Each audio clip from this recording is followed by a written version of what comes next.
Yo guys, meron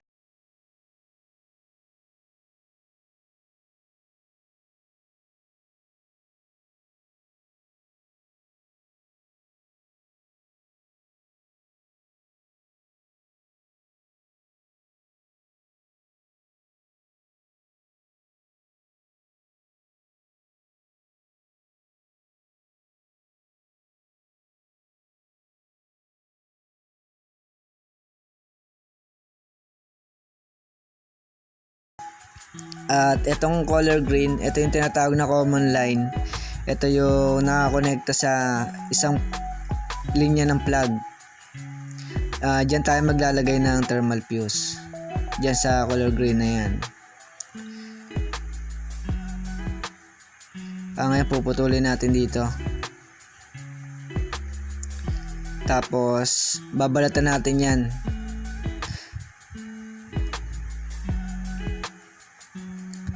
After natin na mabalatan yan,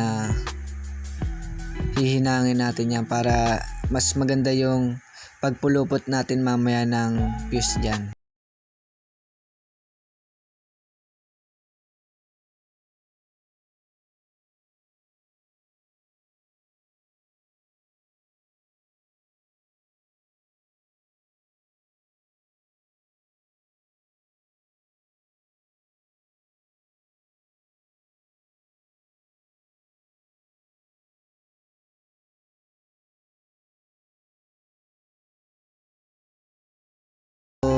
Ulo ng thermal fuse, lalagyan natin yan ng shrinkable tube dyan.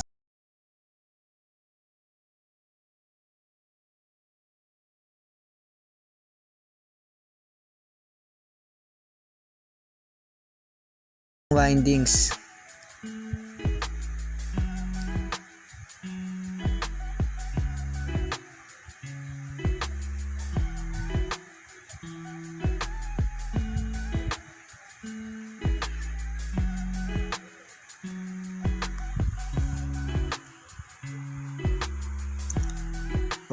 Baligtad pa ang lighter. Yan, papasadaan natin ng lighter yan para mas lalong kumapit yung shrinkable tube natin. Tapos lalagay natin yan dyan sa pinaka ilalim ng mga wire.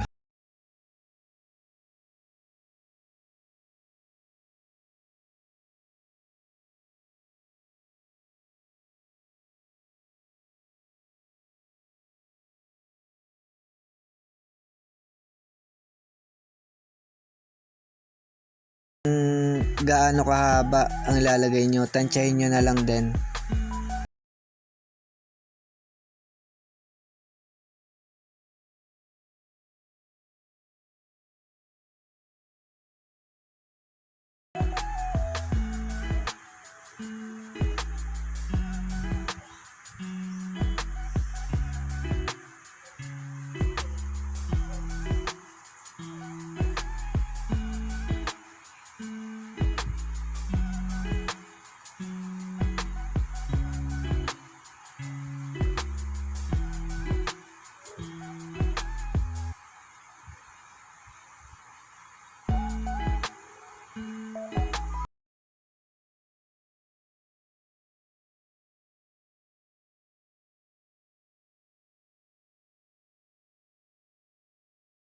Natin. Pero pwede nyo din naman ng hindi na pasadaan yan. Pero ako, ginagawa ko, nilalighter ko talaga. Nakasanayan ko na rin kasi. Tapos yung isang paan ng fuse, ipulupot na natin dyan. Ako, hindi ko na hinihinang yan after ko mapulupot yan. Para kapag bumalik uli sa akin to, kapag nirepair ko uli, hindi ako mahihirapan magtanggal. Okay naman yan kahit di na hinangin. Basta okay yung pagkakapulupot nyo. Siguraduhin nyo lang talaga na pulupot na pulupot. Tapos itong pinagputulan natin kanina, hihinangin natin uli yan. Tapos dyan natin ilalagay yung isang paa ng fuse.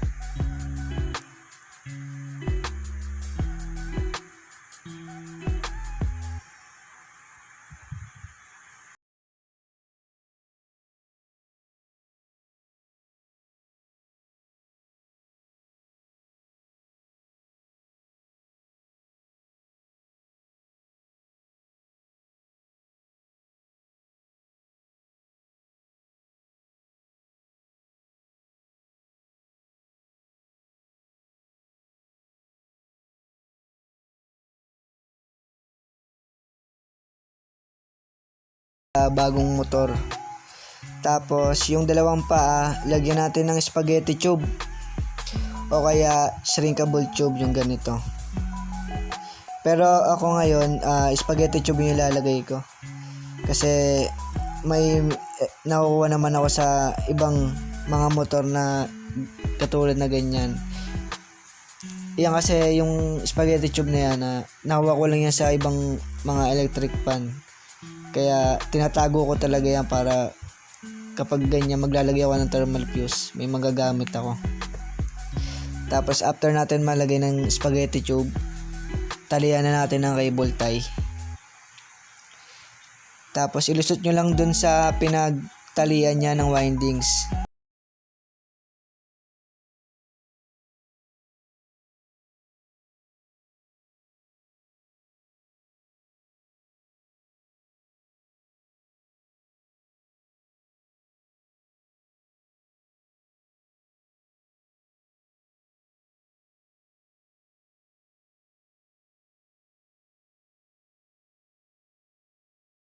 Naglalagay ng thermal fuse Pero ako naglalagay talaga ako ng thermal fuse para sa safety talaga ng motor yan, saka ng customer.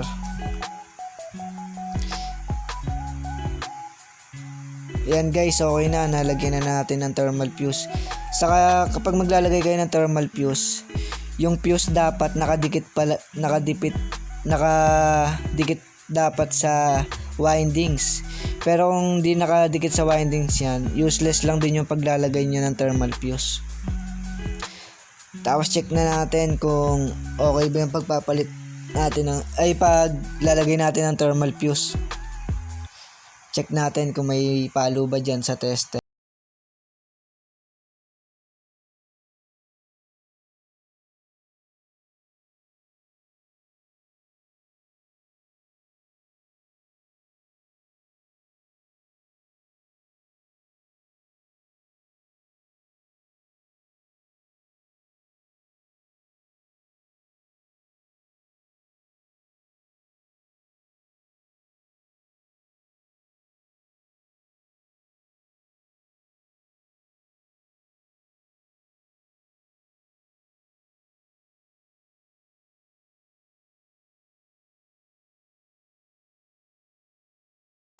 Number 1, check natin resistance.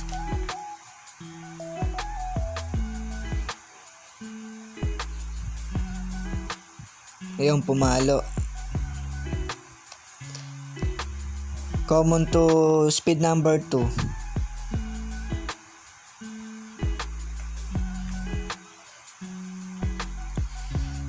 Common to speed number 3. Dapat magkakadikit yung speed number 1 saka 2 saka 3. Kapag dyan ay isa ay napunta sa mga 20 ohms, ibig sabihin yun, sira yung windings na yun. Yun guys, sana may natutunan kayo dito sa video na to. Kung may natutunan kayo, subscribe naman kayo sa channel ko. Saka palike na rin ang video natin. Hanggang dito na lang guys, maraming salamat ulit sa panonood.